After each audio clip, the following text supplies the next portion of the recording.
안녕하세요. 저는 김판석이라고 합니다. 정말 어처구니 없던 제 이야기 좀 들어주세요. 삐이 하는 길고 단조로운 기계음이 고요한 병실을 갈랐습니다. 그 소리는 제 세상의 절반이 무너져 내렸다는 신호였어요. 며칠간 위태롭게 붙들고 있던 아내의 마지막 숨이 기어이 넘어가고 만 겁니다. 저는 앙상하게 마른 아내의 손을 붙잡고 그저 망연자실하게 앉아 있었습니다. 70평생 비바람 부는 세상 속에서 유일하게 내 편이 되어 주었던 사람. 쓴소리 한 번 없이 묵묵히 제 그림자를 지켜주었던 아내가 이제는 싸늘한 온기만 남긴 채 저를 떠나버렸습니다. 의사와 간호사들이 들어와 사망 선고를 하고 마지막 절차들을 밟는 동안에도 저는 현실감이 없었어요. 마치 두꺼운 유리병 너머에서 벌어지는 남의 일을 구경하는 기분이었습니다. 정신을 차려야 했습니다. 아내의 마지막 가는 길을 이렇게 넋놓고 보낼 수는 없었으니까요. 제가 먼저 수습을 해야 아들 녀석도 동요하지 않을 터였습니다. 떨리는 손으로 아들 정도에게 전화를 걸었습니다. 목소리가 제대로 나오지 않았지만 간신히 엄마 같다. 이 세 마디를 뱉어냈습니다. 수화기 너머로 아들의 놀란 숨소리가 들려왔고 곧 며느리 나희의 앙칼진 목소리가 겹쳐 들려왔어요. 30분쯤 지났을까요? 병원 복도 저편에서부터 요란한 구두 소리와 함께 통곡 소리가 들려오기 시작했습니다. 어머님, 어머님, 이렇게 가시면 어떡해요? 며느리 나희였습니다. 복도에 있던 사람들이 모두 쳐다볼 정도로 큰 소리였어요. 병실 문이 열리고 나희는 마치 무대 위 배우처럼 제게 달려와 무릎을 꿇고 바닥을 치며 울기 시작했습니다. 하지만 이상하게도 그 눈물에서는 슬픔이 느껴지지 않았습니다. 그저 소리만 요란할 뿐 감정이 실리지 않은 빈 껍데기 같은 울음이었어요. 뒤따라 들어온 아들 정도는 눈가가 붉어져 있었지만 어쩔 줄 몰라 하며 제 눈치와 며느리 눈치를 번갈아 살필 뿐이었습니다. 아이고, 어머님. 제가 잘해야 했는데, 제가 더 잘 모셨어야 했는데. 나희는 아내의 시신에 매달려 한참을 그렇게 울부짖었습니다. 그 모습이 어찌나 과장되었던지 위로를 건네러 왔던 제 동생조차 섣불리 다가서지 못하고 멈칫할 정도였어요. 저는 말없이 그 광경을 지켜보았습니다. 평소 아내에게 전화 한 통 살갑게 한 적 없던 며느리였습니다. 명절이나 생신 때도 돈봉투 하나 툭 던져주고는 얼굴 한번 제대로 비추지 않던 아이였죠. 그런 아이가 저렇게까지 서럽게 우는 모습은 제 평생 처음 보는 것이었습니다. 그때는 저도 경황이 없어 뒤늦게나마 철이 드는 건가 하는 신락 같은 생각을 잠시 하기도 했습니다. 하지만 그 생각은 곧 끔찍한 착각이었다는 것을 깨닫게 되었죠. 장례식장으로 아내를 옮기고 영정사진을 올리고 조문객을 맞을 준비를 하는 내내 나희는 지친 기색 하나 없이 빈소를 지켰습니다. 검은 상복을 입은 모습은 처연해 보이기까지 했어요. 하지만 저는 보았습니다. 조문객들이 잠시 뜸해질 때마다 슬그머니 스마트폰을 확인하고 아들에게 무언가 속삭이며 눈을 흘기는 모습을요. 슬픔에 잠긴 사람의 행동이라고는 도저히 볼 수 없었습니다. 제 안에서 무언가 차갑고 단단한 것이 서서히 자리를 잡기 시작했습니다. 사단이 난 것은 장례 첫날 밤이었습니다. 조문객들이 어느 정도 돌아가고 저와 아들 내외 그리고 가까운 친척 몇몇만 남아 빈소를 지키고 있을 때였어요. 저는 잠시 바람을 쐬러 장례식장 밖으로 나갔다가 답답한 마음에 자판기 커피라도 한 잔 뽑아 마시려고 휴게실 쪽으로 발걸음을 옮겼습니다. 그런데 휴게실 구석에서 아들과 며느리가 심각한 얼굴로 소곤거리는 모습이 보였습니다.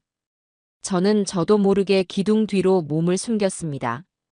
엿들으려는 생각은 아니었지만 그들의 모습이 어딘가 불안했기 때문이에요. 그러니까 너가 확실하게 알아봐야 한다니까. 아버님 재산 중에 어머님 명의로 돌려놓은 상가랑 땅이 꽤 되잖아. 며느리 나희의 목소리였습니다. 슬픔에 잠겨있던 사람의 목소리라고는 믿기지 않을 만큼 냉정하고 계산적인 말투였어요. 그거 상속세 신고 잘못하면 세금으로 집안 거덜나는 거 한순간이야. 아버님이 지금 경황이 없으실 때 너가 정신 바짝 차리고 챙겨야지. 변호사라도 빨리 알아봐야 하는 거 아니야? 저는 제 귀를 의심했습니다. 제 아내는 아직 차가운 냉동고에 누워있고 그 온기가 채 가시지도 않았습니다. 그런데 저것들은 벌써부터 유산과 세금 이야기를 하고 있었습니다. 아들 녀석의 대답이 더 기가 막혔습니다. 알았어, 알았으니까 좀 조용히 해. 누가 듣겠다. 화를 내거나 며느리를 나무라는 것이 아니었습니다. 그저 누가 들을까봐 전전긍긍하는 한심한 목소리였어요. 제 아들이지만 정말이지 등골이 서늘해지는 순간이었습니다. 평생 자식 하나 잘 키웠다고 자부하며 살아온 제 인생이 송두리째 부정당하는 기분이었습니다. 저는 더 이상 듣고 있을 수가 없었어요. 주먹을 쥔 손이 부들부들 떨렸습니다. 당장이라도 달려가 두 인간의 뺨을 후려치고 싶었지만 저는 가까스로 분노를 억눌렀습니다. 지금은 아내의 마지막 길을 지켜야 할 때입니다. 소란을 피워 아내를 두 번 욕보일 수는 없었어요. 저는 조용히 발걸음을 돌려 빈소로 돌아왔습니다. 영정사진 속 아내의 온화한 미소가 오늘따라 유독 슬퍼 보였습니다. 여보, 미안하오. 내가 사람을 잘못 봤고 자식 농사도 잘못 지었소. 마음속으로 몇 번이고 아내에게 사죄했습니다. 그날 이후 저는 아들 내외를 대하는 태도를 바꿨습니다. 겉으로는 아무것도 모르는 척 슬픔에 잠긴 늙은 아버지의 모습을 연기했어요. 하지만 제 머릿속은 차갑게 식어내렸고 앞으로 어떻게 해야 할지에 대한 계획이 톱니바퀴처럼 맞물려 돌아가기 시작했습니다. 저것들에게는 더 이상 자비도 용서도 없다는 것을 제 스스로에게 다짐했습니다. 그리고 장례 둘째 날 저녁, 며느리는 제 결심에 마지막 쐐기를 박는 사건을 터뜨리고야 말았습니다. 그날은 아내의 지인들과 제 사업 관계자들이 가장 많이 몰려와 빈소가 발 디딜 틈 없이 붐비던 시간이었습니다. 며느리 나희는 하얀 소복을 입고 손님들 앞에서 연신 허리를 숙이며 슬픔에 잠긴 며느리의 역할을 완벽하게 소화해내고 있었어요. 사람들은 모두 효심 깊은 며느리라며 칭찬을 아끼지 않았습니다. 바로 그때였습니다. 나희가 갑자기 비틀거리기 시작하더니 어머님 하는 외마디 비명과 함께 그대로 바닥에 쓰러졌습니다. 빈소는 순식간에 아수라장이 되었습니다. 아이고, 며느님이 쓰러지셨네. 얼마나 슬펐으면 저럴까. 여기저기서 안타까워하는 목소리들이 터져 나왔습니다. 아들 정도는 사색이 되어 달려가 며느리를 부축하며 울먹였습니다. 나희야, 정신 좀 차려봐. 여보. 하지만 저는 그 모든 광경을 멀찍이 서서 차가운 눈으로 지켜볼 뿐이었습니다. 제 눈에는 똑똑히 보였어요. 쓰러지기 직전 주변에 사람들이 가장 많이 모여 있는 것을 확인하던 며느리의 계산적인 눈빛을요. 넘어져도 다치지 않을 만한 자리를 골라 사뿐히 쓰러지는 그 교묘한 몸짓을요. 저것은 슬픔이 아니라 완벽하게 계산된 연기였습니다. 아마도 이 지긋지긋한 장례식장에서 벗어나고 싶다는 속셈이었겠죠. 아들은 결국 아무래도 안 되겠습니다. 나희 좀 집에 데려가서 쉬게 해야겠어요. 라며 제게 허락을 구했습니다. 저는 아무 말 없이 고개만 끄덕였습니다. 제 입에서 무슨 말이 나올지 저 자신도 알 수 없었기 때문입니다. 사람들은 모두 아내를 잃은 슬픔에 며느리까지 쓰러졌으니 제가 얼마나 상심이 클까 걱정했지만 그 순간 제 마음속에는 슬픔 대신 칼날 같은 분노와 결심만이 가득 차 있었습니다. 아들의 부축을 받으며 실려나가면서도 며느리의 입가에 스쳐 지나가는 희미한 안도감을 저는 놓치지 않았습니다. 그래, 잘 가거라. 하지만 그 집에서 편히 쉴 수 있는 날도 이제 얼마 남지 않았을 것이다. 저는 영정사진 속 아내를 바라보며 조용히 맹세했습니다. 당신의 마지막 길을 더럽힌 저것들에게 그 대가를 반드시 치르게 하겠다고. 아주 혹독하고 철저하게 다시는 고개조차 들 수 없도록 짓밟아주겠다고 말입니다. 제 인생을 건 마지막 싸움은 그렇게 아내의 영정 앞에서 조용히 시작되고 있었습니다. 며느리가 아들 녀석의 팔에 거의 매달리다시피 끌려나가자 빈소 안을 가득 채웠던 인위적이고 소란스러운 슬픔의 기운이 거짓말처럼 거쳤습니다. 마치 시끄러운 연극이 막을 내린 뒤의 고요함 같았어요. 남은 친지들은 저마다 안타깝다는 표정으로 제게 다가와 위로의 말을 건넸습니다. 착한 며느리가 시어머니를 잃은 슬픔을 이기지 못해 저리 몸져 눕다니 하늘도 무심하시다는 둥의 이야기였죠. 저는 그저 기력이 없는 사람처럼 희미하게 고개를 끄덕이며 그 모든 위선적인 말들을 묵묵히 받아냈습니다. 하지만 제 속은 이미 차갑게 식어내리고 있었습니다. 착한 며느리, 슬픔, 헛웃음이 나올 것 같았지만 필사적으로 참아냈습니다. 오히려 저는 그 아이가 사라진 지금 이 순간이 훨씬 더 평화롭고 경건하게 느껴졌습니다. 가짜 울음소리가 사라진 빈소는 비로소 아내를 향한 진정한 애도의 시간으로 채워지는 듯 했어요. 시간은 무의미하게 흘러갔습니다. 아들 녀석은 며느리를 집에 데려다주고 금방 오겠다더니 1시간이 지나고 2시간이 지나도록 감감무소식이었습니다. 처음에는 정말 며느리의 상태가 좋지 않은가 싶어 걱정하는 척하며 전화를 걸었습니다. 신호가 한참 가고 나서야 아들 녀석이 전화를 받더군요. 주변이 소란스러운지 다급하게 조용한 곳으로 이동하는 듯한 소리가 들렸습니다. 아버지, 나이가 겨우 진정하고 이제 막 잠들었어요. 옆에서 좀 더 지켜봐야 할 것 같아요. 금방 갈게요. 그 목소리에는 미안함보다는 무언가를 숨기는 듯한 불안함이 섞여 있었습니다. 저는 더 묻지 않고 그러라고 했습니다. 이미 그들의 행동 하나하나가 제게는 의심의 씨앗이 되어 자라나고 있었기 때문입니다. 친척들도 하나둘 밤이 깊었다며 자리를 뜨고 빈소에는 저와 제 동생, 그리고 조카 민준이 정도만 남게 되었습니다. 텅 빈 장례식장을 보니 아내를 잃었다는 사실이 다시금 실감 나 가슴이 먹먹해졌습니다. 그때 조카 민준이가 다가와 제게 따뜻한 쌍화차 한 잔을 건넸습니다. 큰아버지, 밤이 춥습니다. 이거라도 드시고 기운 내세요. 이 녀석은 어릴 적 아내가 유독 예뻐했던 조카였습니다. 아내도 하늘에서 보고 있다면 녀석의 듬직한 모습을 대견해 하고 있겠지요. 저는 말없이 차를 받아 한 모금 마셨습니다. 민준이는 제 옆에 조용히 앉아 저를 위로해 주었습니다. 회사 생활은 어떤지, 만나는 사람은 있는지, 시시콜콜한 이야기를 나누다 보니 저도 모르게 잠시 시름을 잊을 수 있었습니다.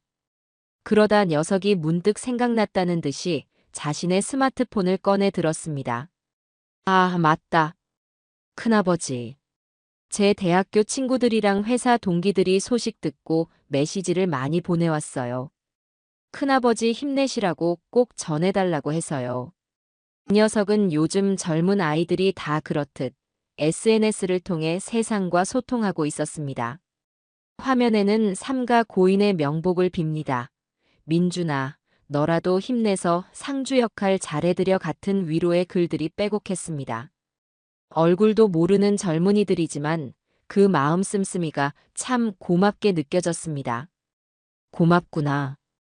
다들 마음이 참 예쁘다. 제가 화면을 들여다보며 말했습니다. 민준이는 다른 친구가 보낸 것을 보여주겠다며 화면을 옆으로 휙 넘겼습니다. 아주 무심하고 자연스러운 손짓이었습니다. 하지만 바로 그 찰나의 순간 제 심장이 쿵 하고 내려앉았습니다. 동공이 저도 모르게 커지고 숨이 멎는 듯 했어요. 방금 스쳐 지나간 화면 속에서 도저히 있어서는 안 될 장면을 보고야 만 것입니다. 민준아, 잠깐만. 방금 그거 다시 한 번만 보여주겠니? 제 목소리는 형편없이 잠겨 있었고 손끝은 미세하게 떨리고 있었습니다. 민준이는 아무것도 모른 채 고개를 갸웃거리며 방금 전 화면으로 되돌아갔습니다. 그것은 짧은 동영상이었습니다.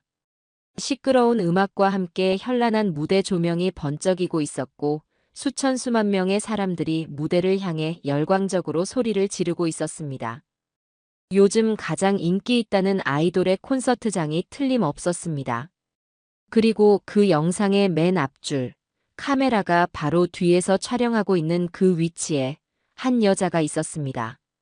머리에는 가수의 이름이 적힌 우스꽝스러운 머리띠를 하고 손에는 야광봉을 든 채 거의 발작하듯이 몸을 흔들고 있었습니다. 한껏 상기된 얼굴로 무대를 향해 소리를 지르는 그 얼굴은 제가 오늘 하루 종일 지겹도록 보았던 바로 그 얼굴, 제 며느리 오나희였습니다. 슬픔에 겨워 실신했다던 바로 그 시간에 저곳에서 세상 가장 큰 기쁨을 만끽하고 있었던 겁니다. 이게 형수님? 민준이 역시 화면 속의 인물을 알아보고는 경악을 금치 못했습니다. 그 녀석의 얼굴이 새하얗게 질려서는 어찌할 바를 모르고 제 눈치만 살폈습니다. 저는 떨리는 손으로 민준이의 스마트폰을 거의 빼앗듯이 받아들었습니다. 그리고 영상과 함께 적힌 글들을 확인했습니다. 인생 콘서트, 스트레스 싹, 초대권 고마워 친구야. 영상이 게시된 시간은 정확히 1시간 하고도 15분 전. 며느리가 빈소에서 쓰러지는 연기를 하고 아들 녀석의 차를 타고 이곳을 빠져나간 지 불과 1시간 만에 벌어진 일이었습니다. 스트레스가 싹 풀린다고요? 시어머니의 장례식장에서 쌓인 스트레스라도 풀고 있었다는 말입니까? 머릿속이 하얗게 비어버리는 것 같았습니다. 분노라는 감정조차 느껴지지 않았어요. 그저 거대한 배신감과 인간이라는 존재에 대한 깊은 혐오감이 온몸을 휘감았습니다. 이것은 단순히 철없는 행동이 아니었습니다. 이것은 고인에 대한 능멸이자 남은 가족들에 대한 기만이었습니다. 인간의 탈을 쓰고 어찌 저런 짓을 할 수가 있을까요? 저는 스마트폰을 쥔 손을 너무 세게 움켜쥐어 손가락 마디마디가 하얗게 변할 정도였습니다. 당장이라도 아들 녀석에게 전화를 걸어 이 영상을 눈앞에 던져주고 싶었습니다. 그리고 저 며느리라는 여자의 머리채를 잡고 이곳 장례식장으로 끌고 와 아내의 영정사진 앞에 무릎을 꿇리고 싶었습니다. 하지만 저는 가까스로 치밀어 오르는 분노를 억누르고 이성의 끈을 붙잡았습니다. 지금은 때가 아니다. 지금 내가 흥분해서 모든 것을 망쳐버리면 아내의 마지막 가는 길만 더럽히는 꼴이 될 뿐이다. 복수는 뜨거울 때 하는 것이 아니라 가장 차갑고 냉정할 때, 상대가 가장 행복하다고 믿는 순간의 숨통을 끊어버려야 하는 법입니다. 저는 여러 번의 깊은 심호흡 끝에 간신히 평정을 되찾았습니다. 저는 굳은 얼굴로 민준이를 바라보았습니다. 민준아, 놀라지 말고 내 말 잘 들어라. 이건 단순한 집안 문제가 아니다. 너의 큰어머니, 내 아내의 명예가 걸린 문제다. 이 영상과 관련된 모든 사진, 그리고 이걸 올린 사람의 계정까지 전부 캡처해서 나에게 보내주렴. 아주 조용히, 아무도 모르게. 그리고 오늘 밤 너가 본 것은 무덤까지 가지고 가는 거다. 그 누구에게도, 특히 너의 정도 형에게는 털끝만큼도 내비쳐서는 안 된다. 할 수 있겠니? 제 목소리가 얼마나 서슬퍼런 기운을 담고 있었던지 민준이는 겁에 질린 표정으로 고개를 미친 듯이 끄덕였습니다. 이 녀석은 제 지시대로 증거들을 빠짐없이 수집해서 제 스마트폰으로 전송했습니다. 제 스마트폰에 심판의 증거라는 이름으로 저장되는 그 파일들을 보며 저는 마음속에서 자비와 용서라는 단어를 완전히 도려내 버렸습니다. 그날 밤 저는 한숨도 이루지 못했습니다. 텅 빈 빈소에 홀로 남아 아내의 영정사진과 스마트폰 속 며느리의 웃는 얼굴을 번갈아 보았습니다. 아내는 평생을 저와 자식을 위해 헌신했습니다. 굳은 일 마다하지 않았고 어려운 시절에도 늘 웃음을 잃지 않았습니다. 그런 아내의 마지막 길을 저 여자는 시궁창보다 더 더럽고 추악하게 만들었습니다. 눈물이 쏟아졌습니다. 이번 눈물은 슬픔이 아니었습니다. 아내에 대한 미안함과 저런 것들을 가족이라는 이름으로 품었던 제 자신에 대한 참을 수 없는 분노의 눈물이었습니다. 동이 터올 무렵 저는 눈물을 닦고 일어섰습니다. 제 마음은 더 이상 흔들리지 않았습니다. 아내의 영정 앞에 저는 조용히 하지만 강철보다 더 단단한 목소리로 맹세했습니다. 여보, 이제 다 끝났소. 저것들은 더 이상 우리 가족이 아니오. 당신의 이름에 먹칠한 저것들에게 내가 모든 것을 되돌려주겠소. 당신이 평생을 바쳐 이룬 모든 것들을 지켜내고 그 대가를 반드시 치르게 하겠소. 발인을 앞두고 며느리가 돌아왔을 때 저는 아무렇지 않은 얼굴로 그 아이를 맞이할 수 있었습니다. 제 마음속에서 그 아이는 이미 살아있는 존재가 아니었기 때문입니다. 그저 곧 처리해야 할 과거의 오점일 뿐이었습니다. 아내를 실어 나르는 영구차가 장례식장을 떠나는 날, 하늘은 무심하게도 맑았습니다. 아내의 마지막 길을 배웅하는 동안 저는 한마디 말도 하지 않았습니다. 그저 묵묵히 영정사진을 들고 앞장서 걸을 뿐이었어요. 제 뒤로는 아들과 며느리가 나란히 따르고 있었습니다. 며느리 나이는 밤새 무슨 좋은 꿈이라도 꾼 것인지 어제와는 달리 안색이 꽤 좋아 보였습니다. 물론 교묘한 화장으로 슬픔에 지친 듯한 모습을 연출하고 있었지만 제 눈은 속일 수 없었습니다. 나희는 장례 절차가 진행되는 내내 마치 비련의 여주인공이라도 된 것처럼 눈물을 쥐어짜내며 슬픈 척 연기했습니다. 하지만 단 한 방울의 진짜 눈물도 흘리지 않는다는 것을 저는 알고 있었어요. 소리만 요란할 뿐 그 눈은 조금도 젖어 있지 않았습니다. 아들 녀석은 그런 며느리가 기특하고 안쓰럽기만 한 모양이었습니다. 연신 며느리의 어깨를 감싸주거나 등을 토닥여주며 위로했습니다. 나희야, 너무 무리하지 마. 그러다 너까지 또 쓰러지겠다. 그 모습을 지켜보는 제 속은 시커멓게 타들어갔습니다. 제 자식이지만 어쩌다 저리도 살이 분별 못하는 놈이 되었을까요? 아내의 죽음보다 아내를 배신한 며느리가 더 걱정되는 저 녀석은 더 이상 제가 알던 아들이 아니었습니다. 그저 며느리의 꼭두각시, 탐욕의 공범일 뿐이었죠. 아내의 육고를 선산에 고이 모시고 모든 사무제 절차까지 끝내고 나서야 길고 길었던 장례가 끝났습니다. 집으로 돌아오자 아내의 빈자리가 거대한 구멍처럼 저를 덮쳐왔습니다. 온 집안에 아내의 손길이 닿지 않은 곳이 없었습니다. 거실에 놓인 낡은 소파도, 주방의 그릇들도, 침실의 옷장도 모두 아내의 것이었고 아내와의 추억이었습니다.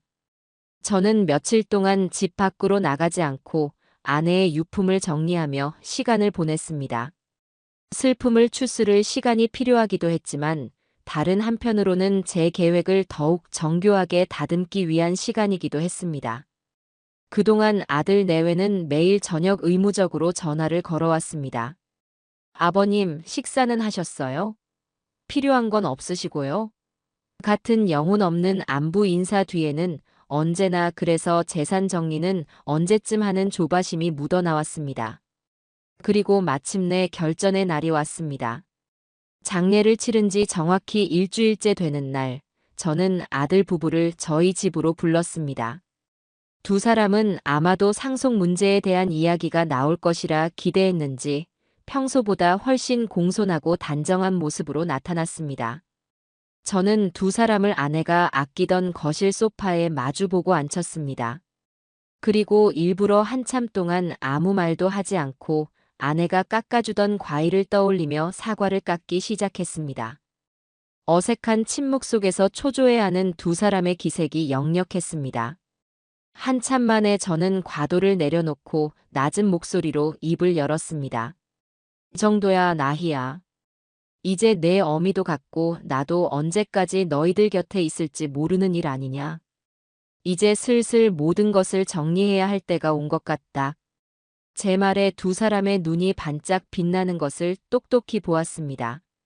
저는 속으로 쓴웃음을 삼키며 가장 중요한 미끼를 던졌습니다. 내 어미 앞으로 된 재산들이 생각보다 좀 복잡하게 얽혀 있더구나. 상가도 있고 시골에 땅도 좀 있고. 이걸 제대로 정리하려면 일단 내 재산까지 전부 합쳐서 전체 규모를 파악해야 상속세를 정확히 계산할 수 있다고 하더라.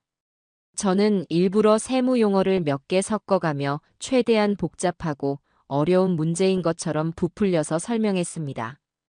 세무사 말이 자칫 잘못 신고하면 나중에 세금 폭탄을 맞아서 상속받는 재산보다 토해내는 세금이 더 많을 수도 있다고 겁을 주더구나. 그래서 말인데 너희들이 좀 도와줘야겠다. 며느리가 기다렸다는 듯이 몸을 앞으로 기울이며 물었습니다. 네, 아버님. 저희가 뭘 도우면 될까요? 뭐든지 말씀만 하세요. 그 적극적인 모습이 참으로 가증스러웠습니다. 저는 바로 그때 결정적인 한 방을 날렸습니다. 그래, 고맙다. 일단 너희가 지금 살고 있는 그 아파트, 그거 원래 내 명의로 되어 있는 거 알지? 그것도 내 재산에 포함되니까 전체 자산 가치 평가를 받으려면 그 집문서 원본이 필요하다고 하더구나. 그리고 세무사한테 모든 걸 일임하려면 위임장이 필요한데 그러려면 너희 두 사람 인감도장이랑 인감증명서도 있어야 한단다. 어차피 한 번 할 때 모든 서류를 완벽하게 구비해서 맡겨야 일이 깔끔하게 처리되지 않겠니? 제 말이 끝나자 두 사람은 잠시 서로의 얼굴을 쳐다보았습니다. 그들의 머릿속에서는 아마 상속받을 수십억의 재산을 두고 행복한 계산기가 쉴 새 없이 돌아가고 있었을 겁니다. 집문서와 인감. 그것이 어떤 법적 효력을 갖는지 성인이라면 모를 리 없는 중요한 서류들입니다. 하지만 절세와 상속이라는 달콤한 미끼 앞에서 그들의 이성은 완벽하게 마비되어 버렸습니다. 아, 그럼요, 아버님. 당연히 그래야죠. 아버님이 알아서 다 해주시는데 저희가 그 정도도 못하겠어요? 지금 바로 집에 가서 가져올게요. 며느리는 마치 큰 선물이라도 받은 아이처럼 기쁜 기색을 감추지 못했습니다. 아들 녀석 역시 아버지가 최고예요. 저희는 이런 거 하나도 모르는데 아버지만 믿겠습니다. 라며 바보 같은 소리를 했습니다. 저는 그들의 등을 떠밀 듯 말했습니다. 그래, 이왕이면 오늘 중으로 가져오너라. 내가 내일 아침 일찍 세무사랑 약속을 잡아놨거든. 시간이 금이다. 두 사람은 쏜살같이 집으로 달려갔고 1시간도 채 되지 않아 서류 봉투 하나를 들고 돌아왔습니다.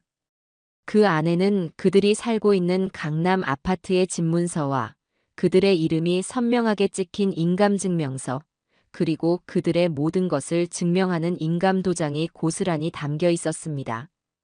며느리는 마치 대단한 충성이라도 맹세하는 신하처럼 두 손으로 공손하게 그 봉투를 제게 건넸습니다. 저는 아무렇지 않은 척 그 봉투를 받아들었지만 그 묵직한 무게는 단순히 종이의 무게가 아니었습니다. 그것은 한 가족의 종말을 고하는 선고문이자 제 아내의 한을 풀어줄 복수의 칼자루였습니다. 아들 내외가 돌아간 뒤 저는 한참 동안 그 서류 봉투를 어루만졌습니다. 그리고는 아내의 영정사진 앞으로 가 봉투를 내려놓았습니다. 여보, 보시오. 내가 이것들을 받아냈소. 이제 모든 준비는 끝났소. 저 파렴치한 것들이 당신과 내가 평생을 바쳐 이룬 것들을 탐하지 못하도록 내가 아주 깨끗하게 정리하겠소. 그러니 하늘에서 조금만 더 지켜봐 주시오. 그날 밤 저는 수십 년 지기인 부동산 중개인 박 사장에게 전화를 걸었습니다. 박 사장, 나 김판석이네. 내일 아침 자네 사무실로 가겠네. 내 인생이 걸린 아주 중요한 거래를 하나 해야겠네. 제 목소리에 담긴 결연함을 느꼈는지 박 사장은 아무것도 묻지 않고 그럼하고 대답했습니다. 이제 주사위는 던져졌습니다. 더 이상 돌이킬 수도 돌이킬 마음도 없었습니다. 다음 날 아침 저는 동이 트자마자 집을 나섰습니다.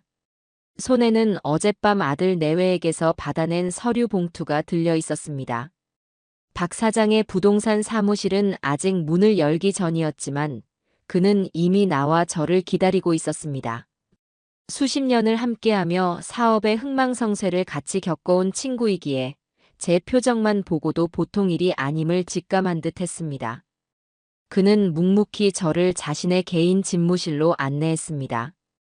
그리고 문을 잠근 뒤에야 무겁게 입을 열었습니다. 김 사장, 자네답지 않게 얼굴이 험악하군. 대체 무슨 일인가? 재수 씨 상 치른 지 얼마나 됐다고. 저는 긴 말 대신 품 안의 서류 봉투를 꺼내 그의 책상 위에 올려놓았습니다. 그리고 제 스마트폰을 꺼내 밤새 수백 번도 더 돌려보았던 그 영상을 재생했습니다. 소란스러운 콘서트장의 소음과 그 속에서 광란에 가깝게 환호하던 며느리의 얼굴. 짧은 영상이 끝나자 박 사장의 얼굴은 분노로 시뻘겋게 달아올라 있었습니다. 그는 거친 숨을 몰아쉬며 제가 평생 들어본 적 없는 험한 욕설을 나지막이 내뱉었습니다. 이런 짐승만도 못한 이게 정말 자네 며느리와 아들 녀석이란 말인가? 영상 속에는 며느리 옆에서 함께 웃고 있던 아들 녀석의 모습도 희미하게 담겨 있었기 때문입니다. 저는 그저 말없이 고개를 끄덕였습니다. 그것만으로도 모든 설명은 끝난 것이나 다름없었습니다. 박 사장은 한참 동안 말을 잇지 못하고 담배만 연거푸 태웠습니다. 그리고는 결심한 듯 제 앞에 놓인 서류 봉투를 열어 내용물을 확인했습니다. 강남의 고급 아파트 집문서와 인감증명서, 그리고 인감도장. 모든 것이 완벽하게 갖춰져 있었습니다. 그는 서류들을 훑어보더니 제 눈을 똑바로 바라보며 물었습니다. 그래서 이걸로 뭘 하려는 건가, 친구? 저는 그의 눈을 피하지 않고 제 인생에서 가장 차갑고 단호한 목소리로 말했습니다. 팔아주게. 이 집을 이 세상에서 없애버려야겠네. 조건은 딱 두 가지일세. 첫째, 절대로 대출이 끼어서는 안 되네. 무조건 현금으로 일시불 지급할 수 있는 사람이어야 해. 둘째, 계약과 동시에 바로 입주할 수 있을 만큼 급한 사람을 찾아주게. 가격은 상관없네. 시세보다 1억이든 2억이든 싸게 내놓아도 좋아. 나는 오직 속도와 확실함이 필요할 뿐이네. 제 말에 담긴 서슬퍼런 살기를 느꼈는지 박 사장은 마른 침을 삼켰습니다. 이것은 단순한 부동산 거래가 아니었습니다. 이것은 한 가정을 뿌리째 뽑아버리려는 제 처절한 복수의 시작이었습니다. 잠시 고민하던 박 사장은 이내 비장한 표정으로 고개를 끄덕였습니다. 알겠네, 친구. 자네 마음이 그 지경이라면 내가 모든 걸 걸고 도와주겠네.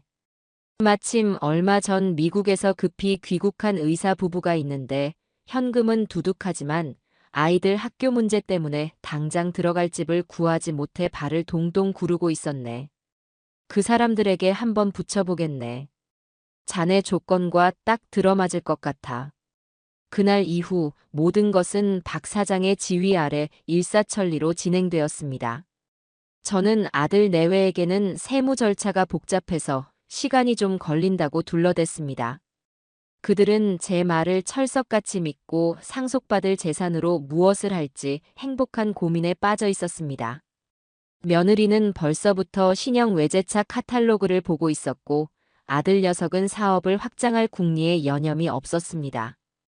그들의 어리석은 모습을 전화기 너머로 전해 들으며 저는 조용히 제 다음 계획을 실행에 옮겼습니다. 바로 아들 녀석의 집에 남아있는 아내의 마지막 흔적들을 회수하는 일이었습니다. 저는 아들 부부가 골프 약속으로 이른 아침 집을 비운 틈을 타 예비키를 이용해 그들의 집에 들어갔습니다. 집안은 온통 값비싼 명품과 사치품들로 가득했습니다. 제가 피땀 흘려번 돈으로 사준 집이었지만 그 어디에서도 아내와 함께했던 따뜻한 온기는 찾아볼 수 없었습니다. 저는 곧장 안방으로 들어가 며느리가 거들떠보지도 않고 장롱 구석에 처박아 두었던 아내의 낡은 자개함부터 꺼냈습니다. 그 안에는 아내가 시집 올 때 가져왔던 작은 폐물들과 제가 젊은 시절 선물했던 싸구려 브로치가 들어 있었습니다. 저는 그것들을 소중하게 품에 안았습니다. 그리고 거실 장식장 위에 놓인 가족 사진을 떼어냈습니다. 사진 속에서 환하게 웃고 있는 아내의 얼굴 옆에 가식적인 미소를 짓고 있는 두 사람의 얼굴을 더 이상 보고 있을 수 없었습니다. 베란다 구석에서 먼지를 뒤집어 쓴 채 시들어가고 있던 아내의 난초 화분까지 저는 그 집에 남아있는 아내의 모든 기억들을 남김없이 챙겨 나왔습니다. 이제 이 집은 제게 아무런 의미도 없는 텅 빈 공간일 뿐이었습니다. 며칠 후 박 사장에게서 모든 준비가 끝났다는 연락이 왔습니다. 의사 부부는 시세보다 훨씬 저렴한 가격에 두말 없이 계약을 결정했고 계약 당일 잔금 전액을 현금으로 치르기로 약속했습니다. 저는 변호사 사무실에서 의사 부부를 만났습니다. 그들은 예의 바르고 선량한 사람들이었습니다. 저는 그들에게 단 한 가지만을 부탁했습니다. 계약이 완료되고 소유권 이전 등기가 끝나는 즉시 바로 다음 날 아침에 이삿짐을 들고 그 집으로 들어가 달라고요. 그들은 제 제안에 조금 놀란 듯 했지만 급하게 집을 구하던 처지라 흔쾌히 동의해 주었습니다. 마침내 계약서에 제 인감 도장을 찍는 순간이 왔습니다. 묵직한 도장이 하얀 종이 위에 붉은 인주를 새기는 것을 보며 저는 묘한 해방감을 느꼈습니다. 이것은 끝이 아니라 새로운 시작이었습니다. 계약이 끝나자마자 제 개인 통장으로 수십억의 현금이 입금되었습니다. 저는 그 돈을 즉시 아무도 모르는 제3의 은행에 새로 개설한 비밀 계좌로 옮겼습니다. 이제 모든 준비는 끝났습니다. 폭풍은 조용히 하지만 가장 강력한 위력으로 그들의 머리 위까지 다가와 있었습니다. 이제 남은 것은 그들이 아무것도 모른 채 행복의 절정에 다다랐을 때 모든 것을 한꺼번에 무너뜨리는 일뿐이었습니다. 박 사장과 모든 계약을 마무리 짓고 내 아들이 살고 있던 집이 법적으로는 이미 타인의 소유가 된 그날 이후에도 제 세상은 겉으로는 아무런 변화 없이 흘러갔습니다.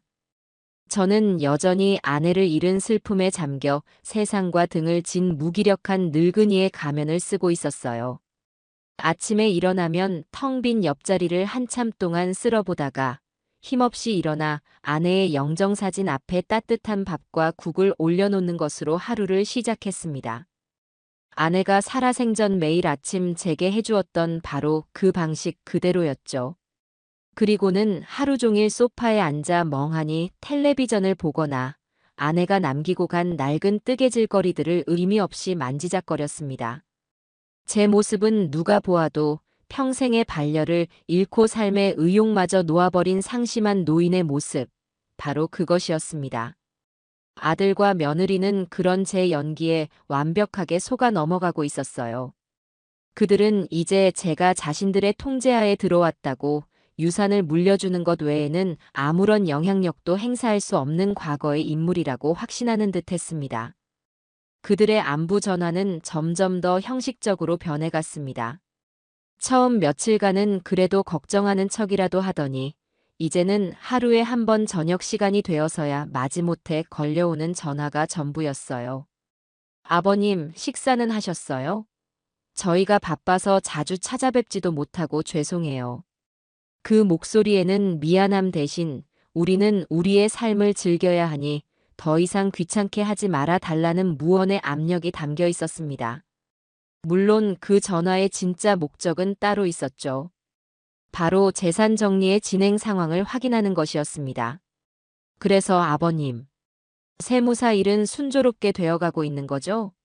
며느리의 목소리는 언제나 교묘하게 본론으로 흘러들어갔습니다. 꿀처럼 달콤하게 포장된 그 목소리 안에는 그래서 우리에게 떨어질 돈은 대체 언제쯤 받을 수 있는 거냐는 탐욕스러운 질문이 숨어 있었습니다. 저는 그때마다 깊은 한숨을 내쉬며 세상 물정 모르는 늙은이인 척 엄살을 부렸습니다. 아이고 말도 말아라. 이게 보통 골치 아픈 일이 아니구나. 나라에서 요구하는 서류는 왜 이리도 많은지, 세금 종류는 또 왜 그리 복잡한지, 내 평생 이렇게 머리 아픈 일은 처음이다. 제 푸념의 며느리는 기다렸다는 듯이 맞장구를 쳤습니다. 어머, 그러세요? 역시 전문가한테 맡기길 잘했네요. 저희 같은 사람들은 아예 손도 못 댈 일이에요. 역시 아버님이세요. 아버님만 믿고 기다릴게요. 그 가증스러운 아양을 들으며 저는 속으로 냉소를 삼켰습니다. 그러던 어느 날 저는 그들에게 마지막 시험을 던져보기로 했습니다. 이것은 그들에게 주는 마지막 기회이자 제 마음속에 혹시라도 남아있을지 모를 한 올의 미련마저 완벽하게 끊어내기 위한 저만의 의식이었습니다. 달력을 보니 어느덧 아내의 49제 날짜가 코앞으로 다가와 있었습니다. 망자가 이승을 떠나 좋은 곳으로 가기를 기원하는 남은 자들에게는 더없이 중요하고 경건한 날입니다. 저는 저녁 무렵 일부러 아무것도 모르는 척 아들 녀석에게 전화를 걸었습니다. 정도야 일은 할 만하냐? 아, 네, 아버지. 덕분에요. 저는 잠시 침묵하다가 아주 무심한 목소리로 물었습니다. 다른 게 아니라 다음 주 수요일이 내 어미 49제인 건 알고 있느냐? 수화기 너머로 순간 싸늘한 정적이 흘렀습니다. 그 녀석이 완전히 잊고 있었다는 명백한 증거였어요. 잠시 후 아들 녀석이 당황한 기색이 역력한 목소리로 말을 더듬었습니다. 아, 네네, 아버지. 그럼요. 당연히 기억하고 있었죠. 제가 그걸 어떻게 잊겠어요. 그 서툰 거짓말에 실소가 터져 나왔지만 저는 모르는 척 말을 이었습니다. 그래, 알고 있었다니 다행이구나. 그날 아침 일찍 내 어미가 평소 다니던 절에 가서 제를 올려야 하니 너희도 그렇게 알고 준비하거라. 올 때 내 어미가 좋아하던 사과랑 배라도 좀 사서 오면 좋겠구나. 바로 그때였습니다. 제가 똑똑히 들었습니다. 수화기 넘어 바로 아들 녀석의 옆에서 들려오는 며느리의 짜증 섞인 목소리를요. 뭐라는 거야? 다음 주 수요일? 미쳤어? 나 그날 출국해야 한단 말이야. 안 돼. 아들 녀석이 황급히 손으로 수화기를 막는 듯한 소리가 들렸지만 이미 그 날카로운 목소리는 제 고막의 비수처럼 날아와 박힌 뒤였습니다. 잠시 동안의 부산스러운 소음이 지나가고 아들 녀석이 아주 곤란하고 난처한 목소리로 제게 말했습니다. 저기 아버지. 정말 정말 죄송한데요. 제가 이걸 어떻게 말씀드려야 할지. 그게 나이가요. 그날부터 친구들하고 유럽 여행이 계획되어 있어서요. 그것도 몇 달 전부터 비행기 표랑 호텔까지 전부 예약해 놓은 거라 지금 와서 취소하면 위약금이 어마어마하다고 하네요. 정말 죄송해요, 아버지. 어떡하죠? 저는 아무 말도 하지 않았습니다. 그저 눈을 감고 치밀어 오르는 분노를 삭일 뿐이었습니다. 죽은 시어머니의 영혼이 이승을 떠나는 마지막 날과 친구들과의 해외여행. 이 두 가지를 저울 위에 올려놓고 고민조차 하지 않았다는 사실에 온몸의 피가 차갑게 식었습니다. 제 침묵이 길어지자 제가 화가 났다고 생각했는지 아들 녀석이 다급하게 변명을 늘어놓기 시작했습니다. 아버지, 그래도 엄마도 이해해 주실 거예요. 나이가 요즘 엄마 가시고 나서 충격이 컸는지 계속 우울해하고 힘들어했거든요. 잠도 잘 못 자고요. 그래서 제가 바람이라도 좀 쐬고 오라고 허락한 거예요. 기분 전환이라도 해야 다시 기운 차릴 것 같아서. 쟤는 꼭 그날 올려야 하는 건 아니잖아요. 저희 돌아와서 따로 시간 내서 절에 다녀오면 안 될까요? 네, 아버지. 충격, 우울. 저는 기가 막혀 헛웃음이 터져 나오는 것을 간신히 참았습니다.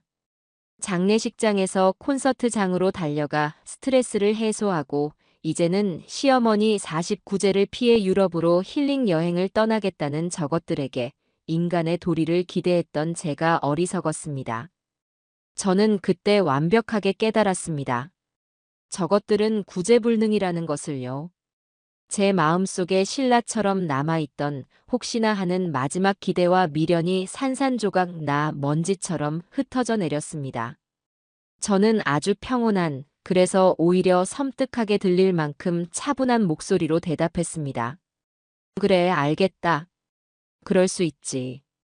죽은 사람은 이미 말이 없고 산 사람은 살아야지. 너희 어미도 아마 너희들이 즐겁게 지내는 걸 더 바랄 게다. 나이더러 아무 걱정 말고 재미있게 잘 다녀오라고 전해주거라. 제 대답이 너무나 예상 밖이었는지 아들 녀석은 오히려 당황하며 몇 번이고 정말 괜찮으시겠어요, 아버지? 정말 저희 없이 혼자 괜찮으시겠어요? 하고 되물었습니다. 저는 그럼 괜찮고 말고. 이 애비는 이제 혼자가 더 편하다. 그러니 너희는 너희 인생이나 즐겨라. 라는 말을 끝으로 전화를 끊었습니다. 전화를 끊고 나서 저는 소파에 깊숙이 몸을 묻었습니다. 이제 모든 시험은 끝났습니다. 그들은 스스로 자신들의 가치를 증명했고 제게 마지막 확신을 주었습니다. 제가 그들에게 베풀 수 있는 마지막 자비는 이제 파멸의 낭떠러지 바로 앞에서 가장 달콤하고 화려한 꿈을 꾸게 해주는 것뿐이었습니다. 바로 다음 날, 저는 계획의 마지막 퍼즐 조각을 맞추기 시작했습니다. 저는 일부러 아들 내외를 저녁 식사에 초대했습니다. 마지막 만찬이었죠. 저는 평소와 달리 아주 인자하고 너그러운 아버지의 모습을 연기했습니다. 그리고 식사가 끝날 무렵 아주 중요한 이야기라는 듯이 운을 떼었습니다. 정도야. 내가 며칠 동안 혼자 곰곰이 생각해 보았다. 내가 언제까지 너희들 뒷바라지를 해줄 수도 없는 노릇이고 이 많은 재산을 내가 죽을 때까지 쥐고 있어 봐야 무슨 소용이 있겠느냐. 어차피 다 너희에게 물려줄 것, 너희가 한 살이라도 젊고 힘있을 때 쓰는 것이 더 현명하겠다는 생각이 들더구나. 제 말에 아들 내외의 눈이 휘둥그레졌습니다. 저는 그들의 타오르는 탐욕의 불길에 기름을 부었습니다. 마침 세무사와 상의해보니 미리미리 증여를 해두는 것이 나중에 상속세를 무는 것보다 훨씬 유리하다고 하더구나. 그래서 내가 결심했다. 내가 가진 현금 자산의 일부를 너희에게 미리 증여해 주기로. 아들과 며느리는 거의 숨도 쉬지 않고 제 입만 쳐다보고 있었습니다. 저는 아주 통 큰 사람인 척 손가락 하나를 펴 보였습니다. 일단 급한 대로 10억 정도 먼저 너희에게 보내주마. 너는 그 돈으로 사업 확장하는 데 보태 쓰거라.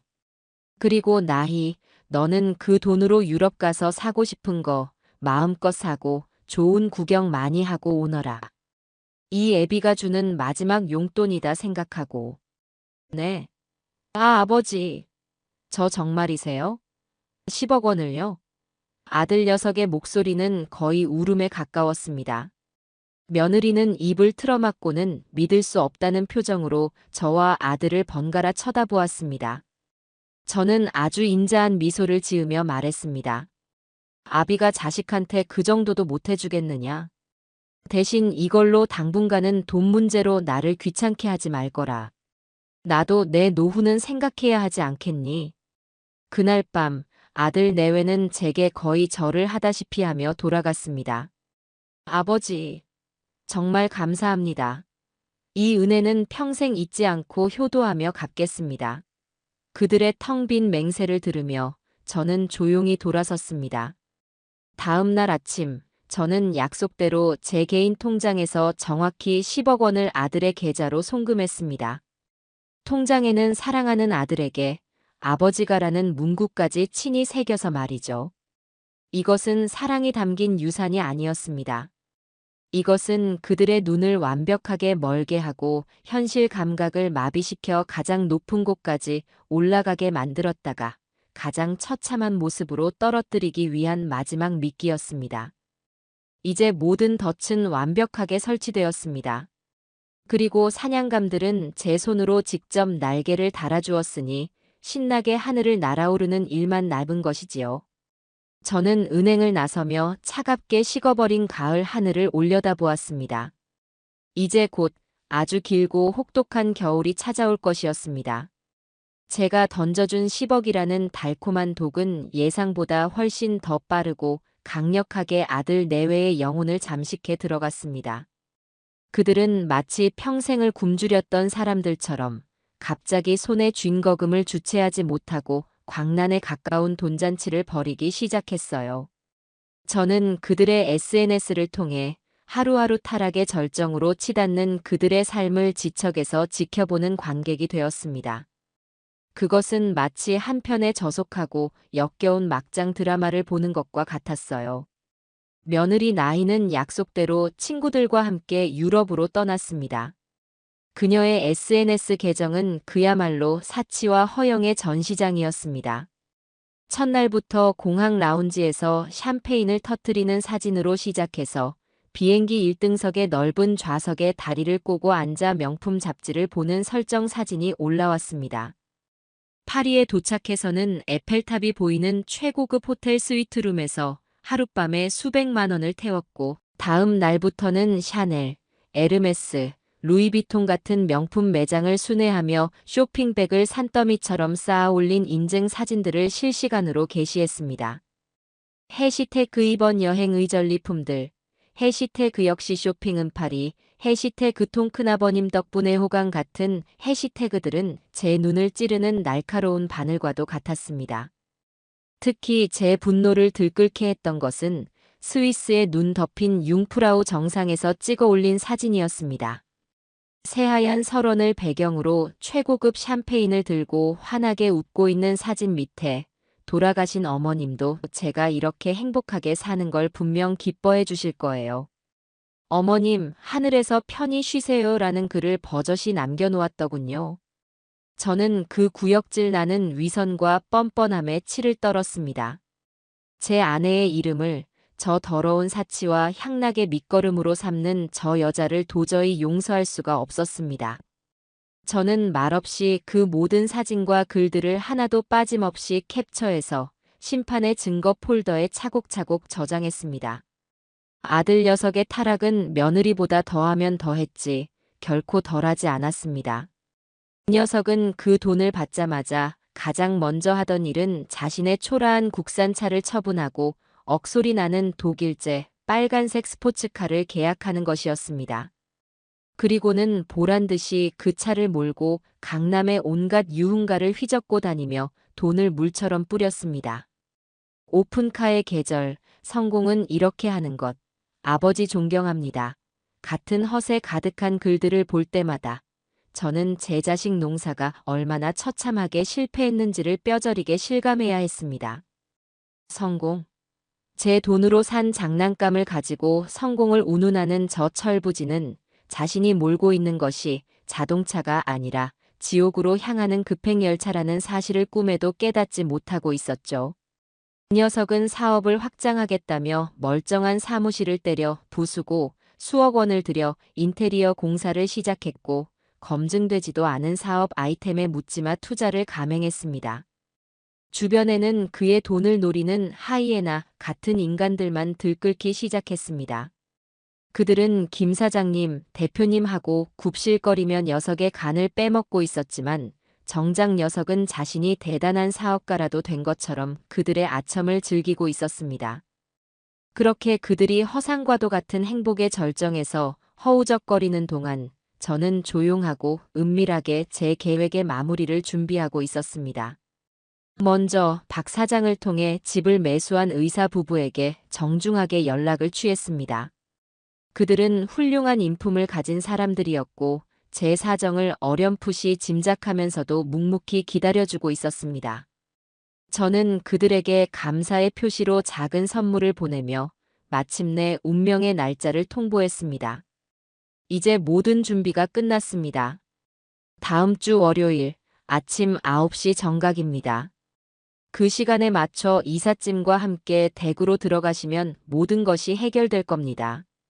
혹시라도 그 과정에서 아주 조금이라도 불미스러운 일이 생긴다면 모든 법적 문제와 금전적 보상은 제가 책임지겠습니다. 아무 걱정 마십시오. 의사 부부는 제 목소리에 담긴 확신을 믿고 약속된 시간에 정확히 움직이겠다고 대답해 주었습니다. 그리고 저는 곧장 저의 오랜 법률 자문인 최 변호사를 찾아갔습니다. 저는 그에게 그동안 제가 겪었던 모든 일들을 털어놓았습니다.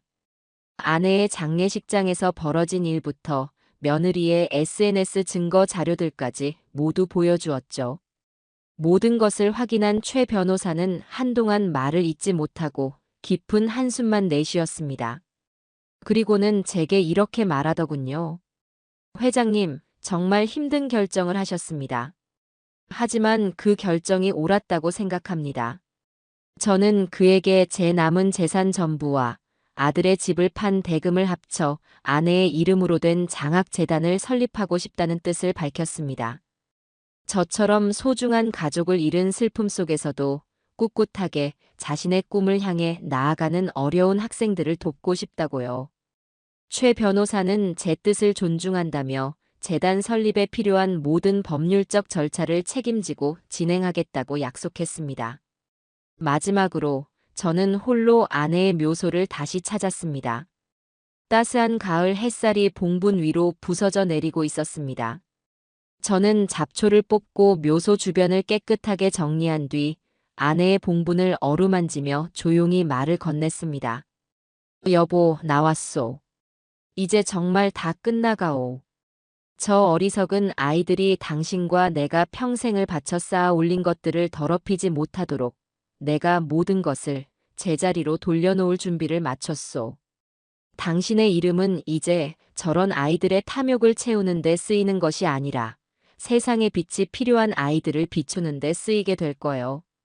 그러니 부디 하늘에서 이제는 모든 짐을 내려놓고 아무 걱정 없이 편히 쉬시오. 제 말을 듣고 있었는지 어디선가 날아온 하얀 나비 한 마리가 봉분 위를 한참 동안 맴돌다 날아갔습니다. 마치 아내의 대답처럼 느껴졌어요. 저는 그제야 비로소 제 마음속의 무거운 돌덩이가 사라지는 것을 느낄 수 있었습니다. 운명의 날이 하루 앞으로 다가온 일요일 저녁. 아들 녀석에게서 전화가 걸려왔습니다. 잔뜩 취기가 오른 세상 부러울 것 없다는 목소리였습니다. 아버지, 저 정도예요. 나희랑 지금 호텔에서 와인 마시고 있어요. 아버님 덕분에 저희가 이렇게 호강하네요. 다음에는 저희가 꼭 최고급으로 모시겠습니다. 저는 그 철없는 목소리를 들으며 아주 차분하게 대답했습니다. 그래, 오늘 밤을 마음껏 즐겨두어라. 아마도 너희 인생에서 가장 행복한 밤이 될 테니. 제 말 속에 담긴 서늘한 경고를 알아챌 리 없는 아들 녀석은 에이, 아버님도 농담은. 저희 인생은 이제부터 시작인데요. 라며 기분 좋게 웃었습니다. 저는 그 말을 끝으로 조용히 전화를 끊었습니다. 창밖은 이미 칠흑 같은 어둠에 잠겨 있었습니다. 폭풍이 몰려오기 직전에 숨막히는 고요함. 그 고요함 속에서 저는 조용히 그리고 경건하게 심판의 아침을 기다리고 있었습니다. 내일 아침 해가 떠오를 때 저들의 길고 화려했던 축제는 영원히 끝나게 될 겁니다. 마침내 길고 길었던 복수의 마지막 장을 장식할 심판의 날이 밝았습니다. 저는 그날따라 이상할 정도로 이른 새벽에 눈을 떴습니다. 밤새 잠을 설친 것도 아니었는데 마치 무언가에 이끌린 것처럼 정신이 또렷했습니다. 창밖은 아직 동이 트기 전에 짙푸른 어둠에 잠겨 있었지만 저는 더 이상 잠을 청할 수 없었습니다. 조용히 자리에서 일어나 제 평생의 습관대로 몸을 씻고 가장 단정한 옷으로 갈아입었습니다. 그리고는 거실 소파에 허리를 꼿꼿이 세우고 앉아 동쪽 하늘이 서서히 밝아오는 것을 말없이 지켜보았습니다. 심장은 놀라울 정도로 평온했습니다. 분노도 슬픔도 초조함도 없었습니다. 오직 오랫동안 계획해온 중요한 과업을 집행하기 직전에 서늘하고 명징한 평온함만이 제 모든 것을 지배하고 있었어요. 약속된 시간인 아침 9시가 가까워오자 제 휴대전화가 짧게 진동했습니다. 박 사장이 보낸 문자 메시지였습니다. 친구, 모든 준비는 끝났네. 지금 단지 안으로 진입하고 있네. 행운을 비네. 저는 그 메시지를 확인하고는 조용히 휴대전화의 전원을 꺼버렸습니다. 이제 더 이상 외부와의 소통은 필요 없었습니다. 주사위는 던져졌고 톱니바퀴는 돌기 시작했으며 그 어떤 것도 이 거대한 심판의 흐름을 막을 수는 없었습니다. 저는 눈을 감고 지금쯤 그 아파트에서 벌어지고 있을 소란을 그려보았습니다. 전날 밤늦게까지 호텔에서 와인을 마셨을 테니 아들과 며느리는 분명 깊은 잠에 빠져 있을 겁니다. 그러다 현관문 초인종이 무자비하게 울려대기 시작하겠죠. 처음에는 무시하려 하겠지만 집요하게 이어지는 소리에 며느리가 짜증을 내며 헝클어진 머리로 현관문을 벌컥 열어젖힐 겁니다. 그리고 그녀의 눈앞에는 생전 처음 보는 낯선 사람들과 산더미 같은 이삿짐, 그리고 이삿짐 센터 직원들의 분주한 모습이 펼쳐질 겁니다. 제 상상은 불과 10분 뒤 처절한 현실이 되어 제게 확인을 요구해왔습니다. 전원을 꺼두었던 집 전화기가 불이 나도록 울려대기 시작한 것입니다. 발신자 번호는 볼 필요도 없이 아들 녀석이었습니다. 저는 아주 천천히 심호흡을 한번 하고 수화기를 들었습니다. 수화기를 들자마자 아들 녀석의 거의 비명에 가까운 공포와 황당함으로 뒤범벅된 목소리가 제 고막을 찢을 듯이 파고들었습니다. 아, 아버지, 아버지. 지금 집에 웬 미친 사람들이 쳐들어왔어요. 이삿짐 센터 사람들을 데리고 와서는 자기들이 이 집의 새 주인이라고 당장 짐을 빼지 않으면 경찰을 부르겠다고 협박하고 있어요. 이게 대체 무슨 상황이에요? 아버지, 빨리 어떻게 좀 해보세요. 빨리요. 아들 녀석의 울부짖는 목소리 뒤로는 며느리의 앙칼진 비명과 욕설이 생생하게 들려왔습니다. 당신들 뭔데 남의 집에 함부로 들어와서 행패야. 여기가 어디라고. 당장 꺼지지 못해. 내가 변호사 부르기 전에 썩 꺼지란 말이야. 그야말로 아수라장이 따로 없었습니다. 저는 그 모든 소란을 마치 강 건너 불구경하듯 무감각하게 들으며 제 생애 가장 차갑고 무거운 목소리로 입을 열었습니다.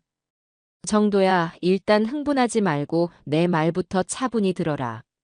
제 목소리에는 조금의 동요도 없었습니다. 그 서늘한 평온함에 아들 녀석이 순간 말을 멈칫했습니다. 저는 그 틈을 놓치지 않고 아주 천천히 단어 하나하나를 녀석의 뇌리에 모처럼 박아 넣었습니다. 그 사람들 미친 사람들도 아니고 사기꾼들은 더더욱 아니다. 아마도 그 집의 새로운 그리고 합법적인 주인들이 맞을 거다. 네. 아, 아버지, 그게 지금 무슨 말씀이세요? 주인이 따로 있다니요. 이 집은 명백히 우리 집인데. 저는 녀석의 그 어리석은 말에 피식하고 짧은 조소를 흘렸습니다. 아니, 착각하지 마라. 그 집은 단 한 번도 너희 집이었던 적이 없다. 처음부터 끝까지 등기부등본에 선명하게 적혀 있는 내 집이었지. 그리고 그 집, 내가 팔았다. 네. 수화기 너머로 완전한 침묵이 흘렀습니다. 시간마저 멈춘 듯한 숨막히는 정적이었습니다. 아들 녀석은 제 말의 의미를 필사적으로 부정하려는 듯 아무런 대답도 하지 못했습니다.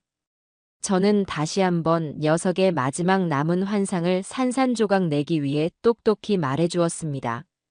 내 명의로 된 내 집을 내가 팔겠다는데 무슨 문제라도 있느냐? 너희들은 이제 그 집에서 살아야 할 아무런 권리가 없는 사람들이다. 법적으로 말하자면 너희는 지금 남의 집에 무단으로 침입한 불법 점유자 신세라는 뜻이지. 그러니 좋은 말할 때 당장 짐 싸서 나오는 게 좋을 게다. 계속 거기서 버티고 있으면 경찰은 내가 부를 것이다. 주거침입 현행범으로 체포되게 해주마. 제 말이 끝나기가 무섭게 전화기 저편에서 며느리가 아들의 손에서 수화기를 빼앗아 들고 악을 쓰는 소리가 들려왔습니다. 아버님, 지금 제정신이세요? 어떻게 저희한테 상해 한마디 없이 집을 팔 수가 있으세요? 이건 사기예요, 무효라고요. 저희는 이 집에서 단 한 발짝도 못 나가요. 절대로요. 저는 그 바락에 가까운 목소리를 들으며 나지막이 하지만 그 어떤 천둥 소리보다 더 무섭게 말했습니다. 나희야, 너는 지금 그렇게 소리 지르고 있을 때가 아닐 텐데. 죽은 시어미 장례식장에서 몰래 빠져나가 콘서트 보러 갈 배짱은 있었고 시어미 49제 날에 유럽으로 여행 갈 배짱은 있었으면서 이 늙은 아비랑 앉아서 상의할 시간은 없었더냐. 제 한마디에 며느리의 기세등등하던 목소리가 거짓말처럼 멎었습니다. 모든 것을 알고 있었다는 제 말 한마디가 그 아이의 마지막 바람마저 무너뜨려 버린 겁니다. 저는 마지막 통보를 날렸습니다. 그 집은 이미 며칠 전에 법적으로 소유권 이전 등기까지 모두 끝난 집이다. 더 이상 거기서 추태 부리지 말고 곱게 짐 싸서 나오는 게 너희들 인생에 그나마 도움이 될 게다. 그리고 다시는 내 앞에 나타나지 마라. 너희는 오늘부로 더 이상 내 아들도 내 며느리도 아니다. 그 말을 끝으로 저는 미련 없이 수화기를 내려놓았습니다. 그리고는 집 전화기 선을 아예 뽑아버렸습니다. 얼마 지나지 않아 저희 집 현관문이 부서져라 두드리는 소리가 들려왔어요. 인터폰 화면에는 지옥에서라도 뛰쳐나온 듯한 흉측한 몰골의 아들과 며느리가 서 있었습니다. 저는 아주 천천히 현관으로 걸어가 굳게 잠긴 문을 열어주었습니다. 문이 열리자마자 며느리가 이성을 잃고 제게 달려들었습니다. 아버님, 어떻게 저희한테 이럴 수가 있어요? 저희 보고 길바닥에 나앉으란 말이세요. 하지만 저는 그녀가 제 옷깃에 손을 대기 전에 거실 테이블 위에 준비해 두었던 태블릿 PC를 들어 그들의 얼굴 앞에 들이밀었습니다. 화면에는 아주 선명한 고화질로 며느리가 콘서트장에서 야광봉을 흔들며 세상을 다 가진 듯이 웃고 있는 영상이 소리 없이 무한 반복되고 있었습니다. 두 사람의 얼굴이 백지장처럼 하얗게 질렸습니다. 특히 며느리는 자신의 가장 추악한 비밀이 만천하에 드러난 범죄자처럼 공포에 질린 눈으로 뒷걸음질 쳤습니다. 저는 그들을 향해 제 평생의 분노와 경멸을 담아 마지막 선고를 내렸습니다. 그것이 너희가 내 어미의 무덤에 침을 뱉은 값이다. 내가 마지막 선물로 준 10억으로 외제차를 사고 명품을 사니 세상을 다 가진 것 같았더냐? 그 돈은 너희에게 주는 유산이 아니었다. 너희같이 더럽고 추악한 것들을 내 인생에서 완전히 해고하면서 주는 마지막 퇴직금이었을 뿐이다. 이제 그 남은 돈으로 어디 변두리에 월세방이라도 구해서 너희들끼리 한번 잘 살아보거라. 그리고 다시는 내 눈앞에 나타나지 마라. 단 한 번이라도 내 집 문턱을 넘거나 나를 귀찮게 하는 날에는 내가 가진 이 모든 증거들을 언론사와 방송사에 전부 뿌려버릴 테니. 너희 인생이 사회적으로 완전히 매장당하고 싶지 않다면 내 앞에서 썩 꺼져라. 제 지옥의 불벼락 같은 고함에 두 사람은 넋이 나간 사람처럼 아무 말도 하지 못하고 그 자리에 얼어붙었습니다. 저는 그들을 벌레 보듯 쳐다본 뒤 안으로 들어가 현관문을 쾅 하고 닫아버렸어요. 문 밖에서 한참 동안 며느리의 울부짖는 소리와 아들의 애원하는 소리가 들려왔지만 저는 더 이상 귀 기울이지 않았습니다. 제 길고 길었던 복수는 그렇게 완벽하게 끝이 났습니다. 그리고 제게는 텅 비어버린 집안에서 아내의 이름으로 된 새로운 인생을 시작하는 고요하고 평화로운 시간만이 남아 있었습니다. 육중한 현관문이 닫히는 순간 제 세상은 완전한 고요 속으로 잠겨들었습니다. 문 하나를 사이에 두고 한쪽은 지옥의 아수라장이었고 다른 한쪽은 냉혹한 평온만이 감돌았죠. 문 밖에서는 한동안 인간이 낼 수 있는 모든 종류의 처절한 소리가 들려왔습니다. 처음에는 며느리의 찢어지는 듯한 저주와 욕설이, 그 다음에는 아들 녀석의 목 놓아 우는 소리와 함께 문을 부술듯이 두드리는 소리가, 그리고 마지막에는 모든 것을 포기한 사람처럼 바닥에 주저앉아 흐느끼는 소리가 이어졌습니다. 저는 그 모든 소리를 거실 소파에 미동도 없이 앉아 듣고 있었습니다. 제 심장은 더 이상 뛰지 않는 것처럼 고요했고 머릿속은 텅 비어 있었어요.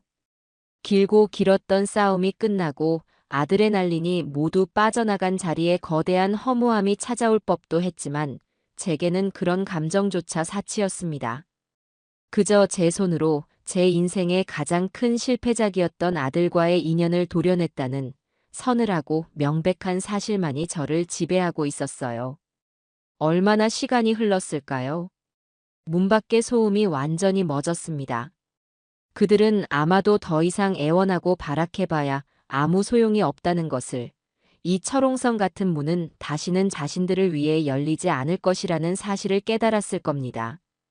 저는 조용히 일어나 인터폰 화면을 켰습니다. 텅 빈 복도에는 그들이 흘리고 간 비참함의 흔적만이 어지럽게 널려 있었습니다.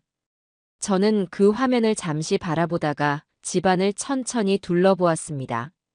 벽에 걸린 아내의 환한 미소, 아내가 아끼던 괴종시계의 규칙적인 소리, 아내가 술을 놓았던 소파 위의 쿠션. 이 모든 것이 제자리로 돌아온 기분이었습니다. 지난 몇 년간 저 불경한 것들이 이 집에 드나들며 더럽혔던 모든 공기가 이제야 비로소 정화되는 듯 했습니다. 그날 오후 저는 박 사장과 최 변호사를 제 집으로 불렀습니다. 두 사람은 굳은 얼굴로 들어섰지만 평온을 되찾은 제 얼굴을 보더니 이내 안도의 한숨을 내쉬었습니다. 저는 그들에게 오늘 아침부터 있었던 모든 일을 마치 남의 이야기를 하듯 담담하게 들려주었습니다. 제 이야기가 끝나자 박 사장이 먼저 제 손을 꽉 잡으며 말했습니다. 친구, 정말로 고생 많았네. 이제야 자네 얼굴이 편안해 보이는군. 그동안 속으로 얼마나 많은 칼을 갈았을지 상상도 못하겠네. 최 변호사 역시 안경을 고쳤으며 진중한 목소리로 말했습니다. 회장님께서 내리신 결정은 단순히 감정적인 대응이 아니었습니다. 그것은 명백한 원인에 대한 가장 확실한 결과였습니다. 법적으로도 도의적으로도 그 누구도 회장님을 비난할 수 없을 겁니다. 그러니 이제 마음의 짐을 완전히 내려놓으십시오. 저는 그들의 진심 어린 위로에 고개를 끄덕여 보였습니다. 그리고는 서재 책상에서 서류 몇 장을 꺼내 그들 앞에 내밀었습니다. 두 사람에게는 정말 미안하지만 아직 일이 끝난 게 아닐세. 이제부터가 진짜 시작이야. 제 말에 두 사람의 표정이 다시 긴장감으로 물들었습니다. 저는 먼저 최 변호사를 바라보았습니다. 최 변호사, 알다시피 정도 녀석이 대표이사로 앉아있던 그 회사는 자본금 100%를 내가 출자한 사실상의 내 개인 회사일세.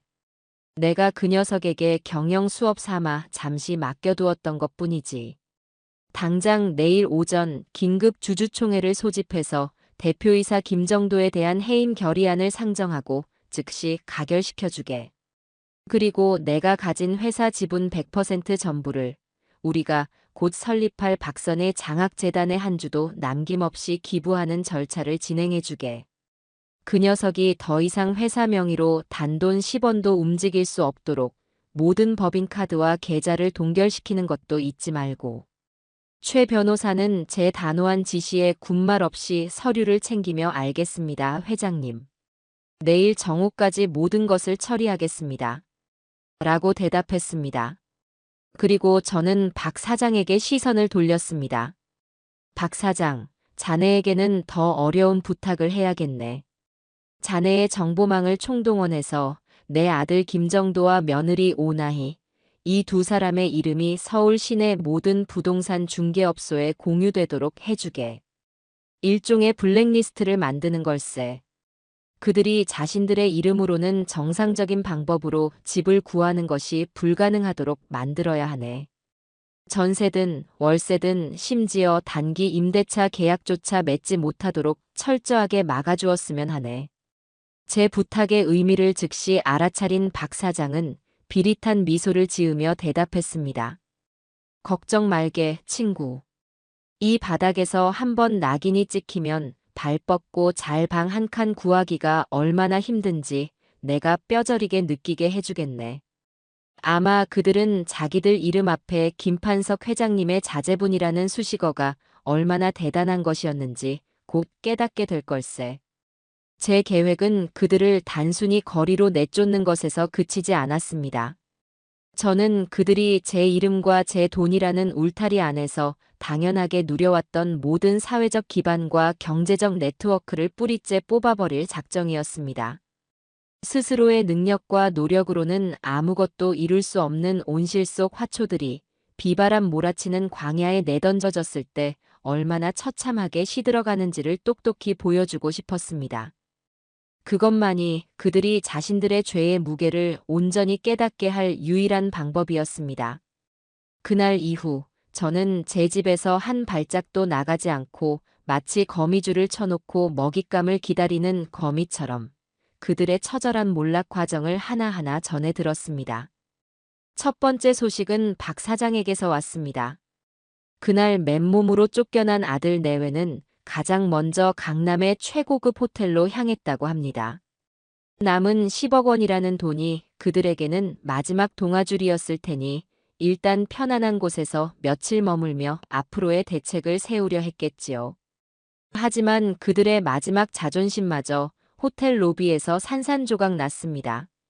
제가 미리 손을 써둔 덕분에 제 명의로 발급되었던 모든 가족 카드는 물론이고 아들 녀석의 개인 카드까지 전부 정지된 상태였습니다. 하룻밤에 수백만 원을 호가하는 스위트룸 앞에서 카드 승인이 거절당하고 주변 사람들의 비웃음 섞인 시선을 받으며 돌아서야 했던 그들의 심정은 어땠을까요? 결국 그들이 찾아간 곳은 화려한 도시의 불빛이 닿지 않는 외곽의 허름하고 낡은 모텔이었습니다.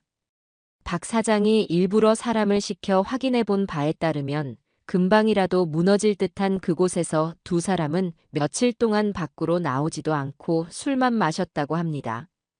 창문 너머로 밤새도록 서로를 향한 고성과 비난이 오고 갔다는 모텔 주인의 증언과 함께요. 다음 날 아들 녀석의 세상은 또 한 번 무너져 내렸습니다. 최 변호사의 보고는 아주 간결하고 정확했습니다. 그 녀석은 아무것도 모른 채 어제까지 자기가 몰던 번쩍이는 스포츠카를 타고 회사로 향했지만 정문에서부터 제게 충성을 맹세한 경비팀장에게 가로막혔습니다. 자신이 이 회사의 대표라며 고함을 치던 녀석 앞에 최 변호사가 나타나 대표이사 해임 통보서와 함께 회사 자산의 재단 기부 증서를 보여주었을 때 녀석은 그 자리에 그대로 주저앉아 버렸다고 합니다. 자신의 왕국이라고 굳게 믿었던 모든 것이 사실은 아버지가 잠시 빌려준 장난 감성에 불과했다는 사실을 깨달은 순간이었죠. 엎친 데 덮친 격으로 녀석의 휴대전화는 불이 나기 시작했습니다. 제가 직접 전화를 걸어 지원을 끊겠다고 통보한 주요 거래처들로부터 계약 해지 통보와 함께 그동안 녀석의 허세를 믿고 투자했던 투자금에 대한 반환 요구가 빗발쳤습니다. 은행에서는 대출금의 즉시 상환을 요구하는 독촉장이 날아왔습니다. 김판석의 아들이라는 마법의 주문이 사라지자 김정도라는 개인은 이 냉혹한 비즈니스 세계에서 아무런 힘도 없는 허수아비에 불과했습니다. 그들의 유일한 희망이었던 10억 원의 퇴직금은 마치 모래성처럼 허무하게 녹아내렸습니다. 며느리는 당장 현금이 급해지자 유럽에서 사들였던 명품들을 중고 장터에 내놓았지만 이미 그들 부부에 대한 악소문이 파다하게 퍼진 뒤라 죗값을 받을 리 만무했습니다.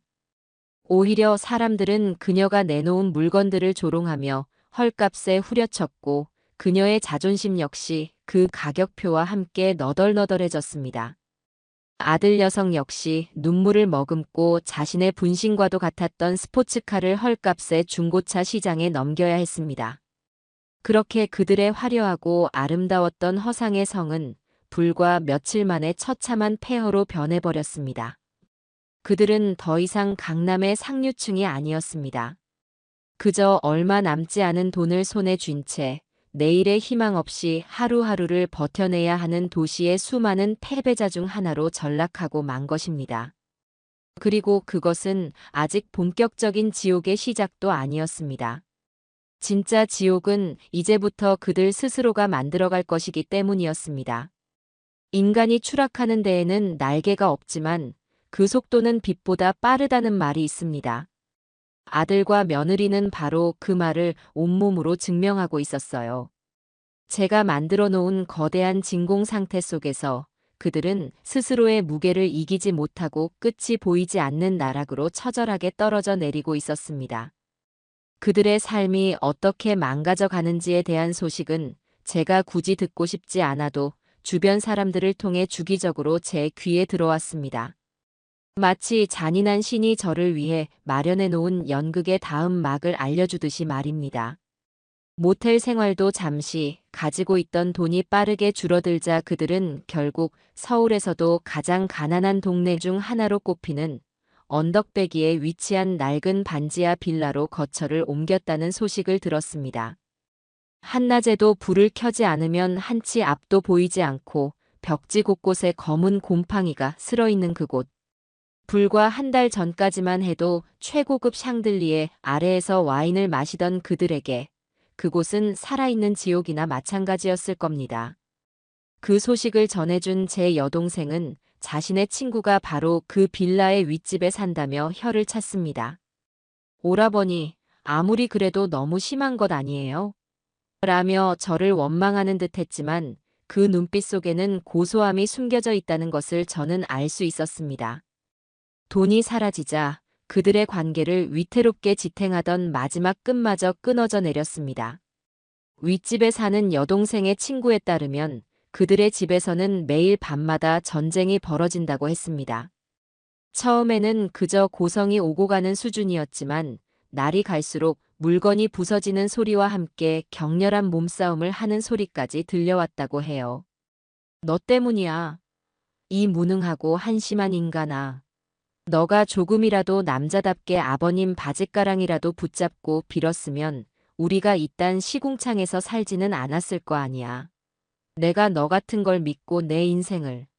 며느리는 자신의 불행을 모두 아들의 탓으로 돌리며 날카로운 말들로 녀석의 심장을 도려냈다고 합니다. 그러면 술에 취한 아들 녀석 역시 이성을 잃고 소리를 질렀다고 해요. 뭐, 내 탓이라고? 이 모든 게 다 누구 때문에 시작된 건데. 너만 아니었으면, 너만 정신 차리고 있었으면, 우리 엄마 장례식장에서 콘서트 쳐보러 간 년이 누구고, 우리 엄마 49제 날에 유럽 가서 명품이나 사처바른 년이 누군데. 네 그 더러운 허영심과 이기심이 우리 모두를 망친 거라고, 이 악마 같은 년아. 그들은 서로가 서로에게 가장 잔인한 가해자가 되어 서로의 영혼에 지워지지 않을 상처를 새기고 있었습니다. 그들의 사랑은 처음부터 돈과 조건 위에 세워진 허상이었고 그 기반이 사라지자 앙상한 증오와 경멸만이 남은 것이죠. 그들의 추락은 사적인 영역에만 머무르지 않았습니다. 한때 그들이 속해 있던 화려한 세계는 그 누구보다 잔인하게 그들을 조롱하고 짓밟았습니다. 며느리가 마지막 자존심을 걸고 참석했던 옛 친구의 결혼식장에서 그녀는 유령 취급을 당했다고 합니다.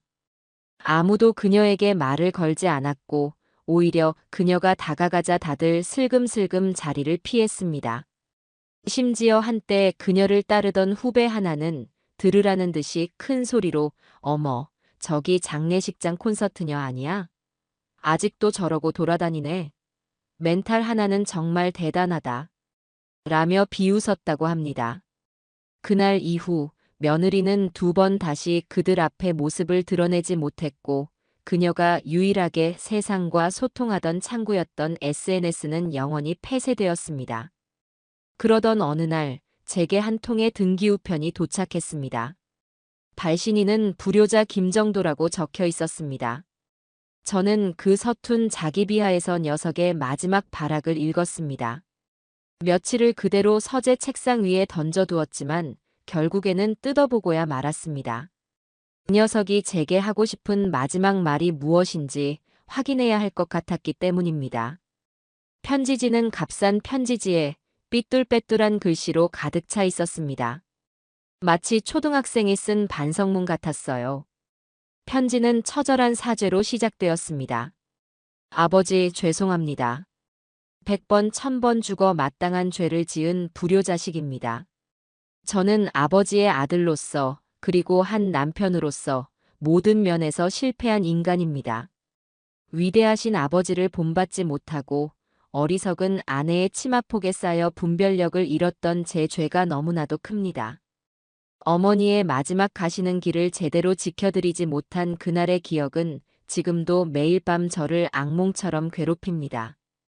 편지를 읽어내려가며 저는 녀석의 글에서 단 한 톨의 진심도 느낄 수가 없었습니다. 이것은 반성이 아니라 자신의 처지를 비관하며 동정심을 유발하려는 저급한 연극에 불과했습니다. 아니나 다를까 편지의 중반부터는 본격적인 자기 연민과 현실에 대한 한탄이 구질구질하게 이어졌습니다. 아버지, 저희가 지금 사는 곳은 사람이 살 곳이 못 됩니다. 차가운 시멘트 바닥에서 올라오는 한기와 벽을 뒤덮은 곰팡이 때문에 나이는 매일 밤 기침을 하고 저는 그런 아내를 보며 죄책감에 술을 마시는 것 말고는 할 수 있는 일이 없습니다. 남은 돈은 이미 오래전에 다 떨어졌고 며칠 뒤면 이 지옥 같은 방에서도 쫓겨나 길바닥에 나앉아야 할 처지입니다. 아버지, 저희가 이대로 굶어 죽는 것을 정말 보고만 계실 겁니까? 그리고 편지의 마지막은 제가 예상했던 그대로 노골적이고 비굴한 금전적 요구로 끝을 맺고 있었습니다. 아버지, 제발 마지막으로 한 번만 더 기회를 주십시오. 이제는 정말 정신 차렸습니다. 큰 돈을 바라지 않습니다. 그저 이 시궁창에서 벗어나 다시 시작할 수 있는 아주 작은 월세방 보증금과 생활비만이라도 도와주십시오. 그러면 제가 평생을 아버님의 종으로 살겠습니다. 노가다를 해서라도 그 돈을 갚고 평생 아버지를 모시며 속죄하겠습니다. 아버지, 그래도 저는 아버지의 하나뿐인 핏줄이지 않습니까? 저는 편지를 다 읽고 그것을 조용히 접어 테이블 위에 내려놓았습니다. 편지 곳곳에 번진 눈물 자국이 오히려 역겹게 느껴졌습니다. 녀석은 끝까지 변하지 않았습니다. 그의 반성은 돈이 없어서 하는 반성이었고 그의 효도는 돈을 얻기 위한 수단일 뿐이었습니다.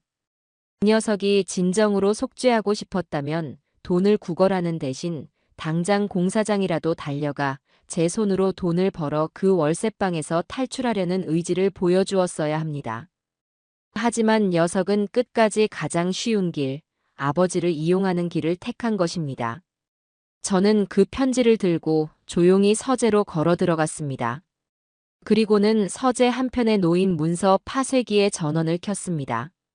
위이잉 하는 기계음과 함께 저는 아들이 눈물과 비굴함으로 채워 넣었을 그 편지를 조금의 망설임도 없이 투입구 안으로 밀어 넣었습니다. 길고 가느다란 종이 조각들이 되어 쏟아져 나오는 그 처참한 결과물을 보며 저는 비로소 제 마음속에 남아있던 아들이라는 이름의 마지막 찌꺼기마저 완전히 사라지는 것을 느꼈습니다. 이제 정말로 모든 것이 끝났습니다. 제 인생에서 가장 큰 종양 덩어리를 도려낸 그날 이후 제 삶에는 놀라울 정도의 평온과 함께 새로운 활기가 찾아왔습니다. 더 이상 저를 짓누르는 분노도 발목을 잡는 과거의 인연도 없었습니다. 제 시간은 이제 온전히 저와 하늘에서 저를 지켜보고 있을 아내를 위한 시간으로 다시 채워지기 시작했습니다. 저는 가장 먼저 미뤄두었던 장학재단 설립에 모든 에너지를 쏟아부었습니다. 그것은 단순한 사회 환원이 아니라 제 아내의 더럽혀진 명예를 회복하고 그녀의 고결한 삶을 영원히 기억하기 위한 저만의 성스러운 의식이었습니다.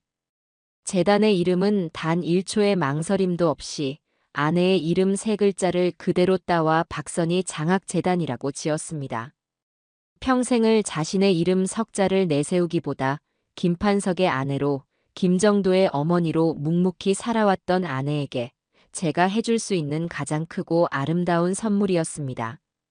재단 설립을 준비하는 몇 달 동안 저는 마치 젊은 시절 처음 사업을 시작할 때처럼 열정적으로 움직였습니다.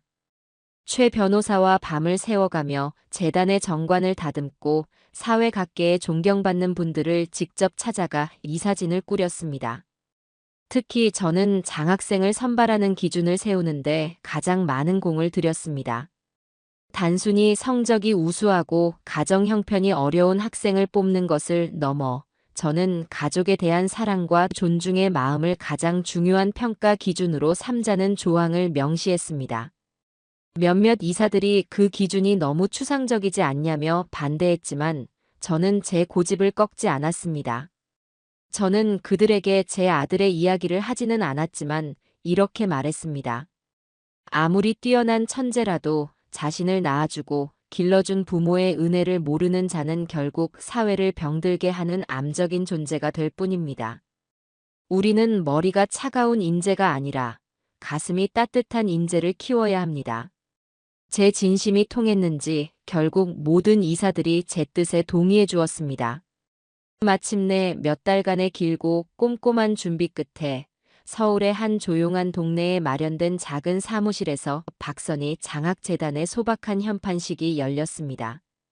저는 세상의 이목을 끄는 화려한 행사는 모두 거절하고 저를 진심으로 지지해주는 몇몇 지인들과 함께 조촐하게 재단의 시작을 알렸습니다. 그 자리에는 언제나 제 곁을 지켜준 박 사장과 최 변호사, 그리고 제 동생 내외와 조카 민준이도 함께해 주어 자리를 빛내주었습니다. 몇몇 기자들이 찾아와 마이크를 내밀었을 때 저는 카메라를 보지 않고 저 멀리 하늘을 바라보며 준비해온 연설문을 담담하게 읽어내려갔습니다. 오늘 이 자리는 한평생 자신보다 가족과 이웃을 먼저 사랑했던 제 아내, 박선희 여사의 고귀한 삶을 기리기 위해 마련되었습니다. 제 아내는 비록 저희 곁을 떠났지만 그녀가 남기고 간 따뜻한 사랑과 희생의 정신은 바로 이 박선희 장학재단을 통해 이 땅의 젊은이들 가슴속에 영원히 살아 숨 쉴 것입니다. 저희 재단은 비록 현실의 벽이 높고 험난할지라도 가족이라는 가장 소중한 가치를 등불 삼아 자신의 꿈을 향해 정직하게 나아가는 청년들의 든든한 버팀목이 되어주고자 합니다. 부디 이 세상을 살아가는 모든 젊은이들이 한 사람의 인생에서 가장 위대한 성공은 돈이나 명예가 아니라 서로를 아끼고 존중하는 따뜻한 가정을 이루는 것이라는 사실을 잊지 않기를 바랍니다. 제 연설에는 아들이나 며느리에 대한 직접적인 언급은 단 한마디도 없었습니다. 하지만 그 자리에 있던 모든 사람들은 제 말이 누구를 향한 것인지, 그리고 제 아내의 삶이 어떤 것들과 대비되고 있는지를 분명하게 느꼈을 겁니다. 재단이 설립되고 영광스러운 첫 번째 장학생을 선발하는 날이 왔습니다. 수백 명의 지원자들 중에서 제 눈과 마음을 사로잡은 한 학생이 있었습니다. 아버지를 일찍 여의고 시장에서 작은 반찬 가게를 하는 홀어머니를 모시며 온갖 아르바이트와 학업을 병행하면서도 의과대학에서 단 한 번도 수석을 놓치지 않은 그야말로 보석 같은 학생이었습니다. 하지만 저의 마음을 결정적으로 움직인 것은 그 학생의 서류 마지막에 첨부된 삐뚤빼뚤한 글씨로 쓰인 어머니의 추천서 한 장이었습니다. 존경하는 심사위원님들께, 제 아들은 저의 전부이자 제 삶의 이유입니다. 가진 것 없는 어미 밑에서 고생만 하며 자랐지만 단 한 번도 엇나가지 않고 바르게 커주었습니다. 저 아이는 훌륭한 의사가 되어 아픈 사람들을 돕는 것이 첫 번째 꿈이고 평생 고생만 한 이 어미를 호강시켜드리는 것이 두 번째 꿈이라고 말하는 속 깊고 따뜻한 아이입니다. 부디 제 아들의 그 착한 마음을 보시고 그 꿈을 활짝 펼칠 수 있도록 날개를 달아주시기를 간절히 부탁드립니다. 저는 그 꾸밈 없는 진심이 담긴 편지를 읽고 저도 모르게 뜨거운 눈물을 흘렸습니다. 그리고 망설임 없이 그 학생을 우리 재단의 1호 장학생으로 선발했습니다. 장학증서 수여식 날, 저는 그 학생과 어머니를 제 사무실로 초대해 따뜻한 밥 한 끼를 대접했습니다. 반찬 가게 일을 하다 달려왔는지 앞치마도 벗지 못한 채 어쩔 줄 몰라 하는 어머니의 손을 꼭 잡아주었습니다. 그리고 그 아들에게 말했습니다. 자네 같은 아들을 둔 어머님은 세상에서 가장 행복한 분일 걸세. 앞으로도 지금처럼 훌륭한 의사가 되는 것만큼이나 훌륭한 아들이 되어주게. 그것이 하늘에 있는 내 아내가 자네에게 바라는 유일한 바람일 걸세. 시간이 흘러 아내의 첫 번째 기일이 다가왔습니다. 작년과는 달리 올해 저는 혼자가 아니었습니다. 제 옆에는 이제는 제법 의사 티가 나는 늠름한 청년이 된 재단의 1호 장학생이 함께 있었습니다. 우리는 함께 묘소 주변의 잡초를 뽑고 아내가 좋아하던 하얀 국화꽃을 봉분 가득히 바쳤습니다. 청년은 제게 깊이 고개를 숙이며 말했습니다. 회장님, 그리고 사모님. 두 분의 은혜 덕분에 제가 꿈에 그리던 의사가 될 수 있었습니다. 평생 이 은혜 잊지 않고 두 분의 이름에 부끄럽지 않은 따뜻한 마음을 가진 의사가 되겠습니다. 그 말을 듣는데 마치 아내가 바로 옆에서 참 잘했소, 여보. 하고 저를 칭찬해주는 듯한 환청이 들렸습니다. 저는 그 청년의 어깨를 두드리며 하늘을 올려다보았습니다. 제 아들과 며느리에 대한 소식은 더 이상 들려오지 않았습니다. 그들이 이혼을 했는지 아니면 여전히 그들만의 지옥 속에서 서로를 물어뜯으며 살아가고 있는지 저는 더 이상 궁금하지도 알고 싶지도 않았습니다. 그들은 이제 제 인생의 무대에서 완전히 퇴장한 희미한 과거의 그림자일 뿐이었습니다. 저는 매일 밤 아내의 사진을 보며 말을 건넵니다. 여보, 나 잘하고 있는 건 맞소? 당신의 이름이 이렇게나 좋은 곳에 쓰이고 있소. 이제 당신도 나도 더 이상 아파하지 않아도 되겠지. 사진 속 아내는 여전히 세상에서 가장 온화하고 인자한 미소로 저를 바라보고 있습니다. 제 선택에 단 한치의 후회도 없습니다. 이것은 단순한 복수가 아니라 무너진 것들을 바로 세우고 더럽혀진 것들을 정화하는 과정이었습니다. 그리고 그 모든 과정의 끝에서 저는 비로소 진정한 평화를 찾았습니다. 저는 이제 아내의 이름과 함께 남은 인생을 이 세상의 작은 등불 하나를 더 밝히는 일에 바칠 생각입니다. 그것이 하늘에 있는 아내에 대한 제 가장 깊고 영원한 사랑의 표현이자 남겨진 자로서 제가 묵묵히 걸어가야 할 유일하고도 영광스러운 길일 테니까요.